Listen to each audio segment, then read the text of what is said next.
Thanks, Stu. I thought he'd be there where the action is. Stuart always is. Now, as many as 10,000 people lined the streets of Bedford this afternoon to greet the former South African President Nelson Mandela. And the 81-year-old statesman got quite a surprise when a young woman streaked past wearing only a South African flag. Mr Mandela was in Bedford to unveil a statue of the late anti-apartheid campaigner Archbishop Trevor Huddleston, who was born in the town. Our reporter Charlotte Fisher was there. A symbol of freedom across the world. Today, Nelson Mandela brought Bedford to a standstill. Nelson Mandela spent 26 years as a political prisoner and a victim of South Africa's apartheid regime.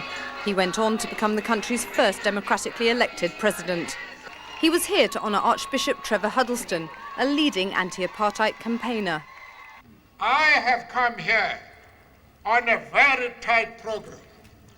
And I express a desire to come and pay tribute to one of the giants of the liberation struggle. Archbishop Huddleston, born here in Bedford, helped found the anti-apartheid movement, winning support from people all over the world. Attention was briefly diverted from the main event when a female streaker ran down the high street, bringing laughter from the crowd and from Mr Mandela. But all eyes were soon back on the South African statesman, and at 81 he showed he's still a man of the people.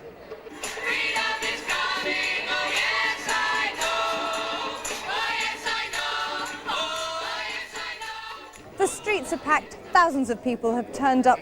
Some have waited hours, determined to see the man that people here are calling their hero.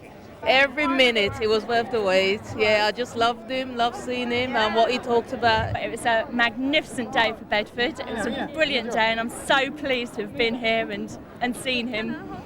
For Canon John Tibbs and his wife Margaret Ann, the visit was particularly poignant.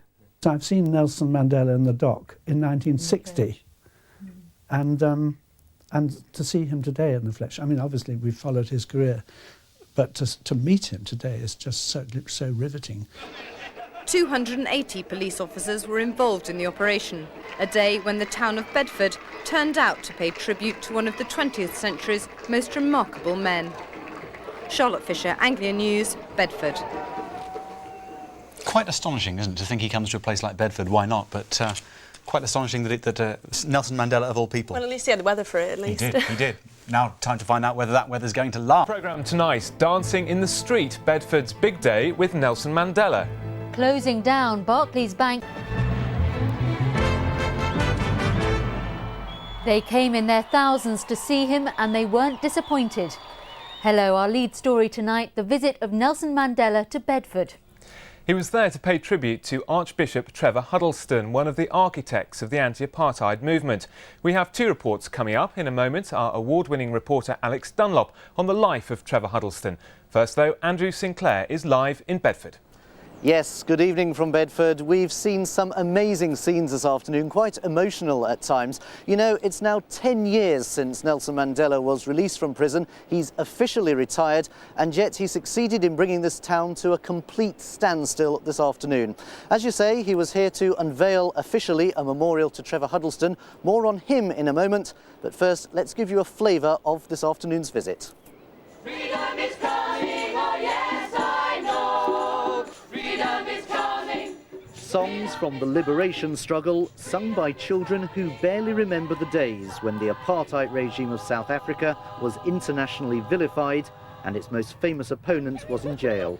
Yet such is the appeal of Nelson Mandela, they were waiting for hours to catch a glimpse. I could call him a miracle man, a very miracle man. He's an inspiration to us all, even when you've never been to South Africa. A massive man, a brilliant man that's made such a difference to the whole world. By afternoon, as many as 10,000 people had crowded into the town centre, and when he arrived, they went wild. His security people wanted to move him straight to the podium, but the former president began shaking hands. Eventually, the ceremony began.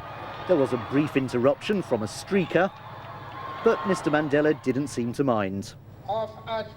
They listened to his speech in silence. He described Archbishop Huddleston as one of the giants of the liberation movement. Bedford's memorial was fitting. And I'm very honoured today to be here to pay homage to the memory of a great man.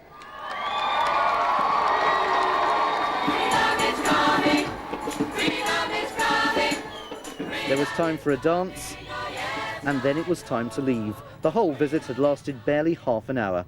At 81 and officially retired, Nelson Mandela is scaling down his public appearances. But he thought it important to come here, and the people of Bedford will always remember this amazing day. Well, Trevor Huddleston, who died 2 years ago, will always be best remembered for his work against apartheid. But it's often forgotten that he was a local boy. He was born just a mile or so away from here. Alex Dunlop has been looking at the life of one of the last century's greatest campaigners for racial reform. He laughed like an African, said Desmond Tutu, with his whole body. But Trevor Huddleston was born in Bedford, at this terraced house in Chaucer Road. The son of a naval captain, he was christened in this nearby church. This is the font where he was baptised, this very one. An Anglican monk, Trevor Huddleston follows a strong tradition of religious reformers from Bedford, from John Bunyan to John Howard. They were all campaigners against injustices, and for that reason they made their names and became figures of some note. After leaving Britain, Archbishop Huddleston spent many years in southern Africa, where he strove to achieve equal rights for the oppressed black community. In 1959, he founded the anti-apartheid movement and later became its president. 9 years ago, he returned in triumph to South Africa following the election of a multiracial government. I've always said, since leaving South Africa 35 years ago, that I would never set foot in this land until apartheid was dead and buried. The bust of Trevor Huddleston will be a constant reminder that there is still racial intolerance, and it's something that we all have to guard against. Nicholas Biddle was one of the last trainee priests to study under Huddleston. We could sit at his feet, as it were, and listen to a great man, which I know we're all very grateful for the opportunity of doing.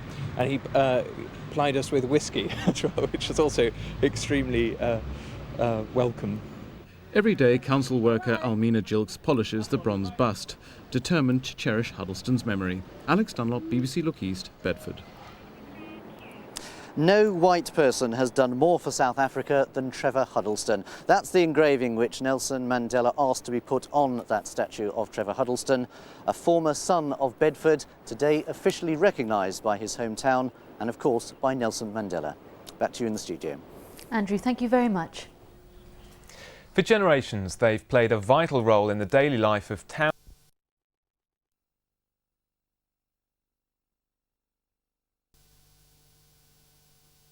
The case has been fairly time-consuming. I have to keep a photograph.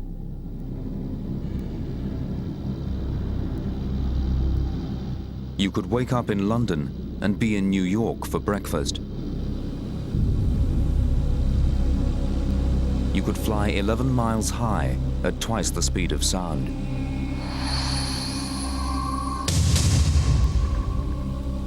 Concorde was the technological marvel of the age. But its history is one of compromise. A history that came back to haunt it just over 6 weeks ago as it left Paris.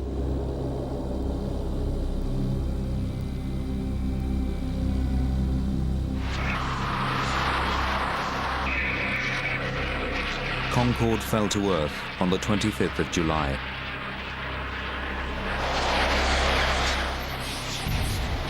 Air France Flight 4590 crashed 90 seconds after a burst tire started a fatal fire. 113 people died. Shortly afterwards, all Concordes were grounded. Bursting tires are not supposed to cause crashes. Modern airliners are designed to withstand them. Even when the puncture happens at V1, the liftoff point, when a pilot cannot turn back or stop. An official investigation into the Paris crash is underway. But Concorde's vulnerability to tire failure can be traced back to a military project at Farnborough.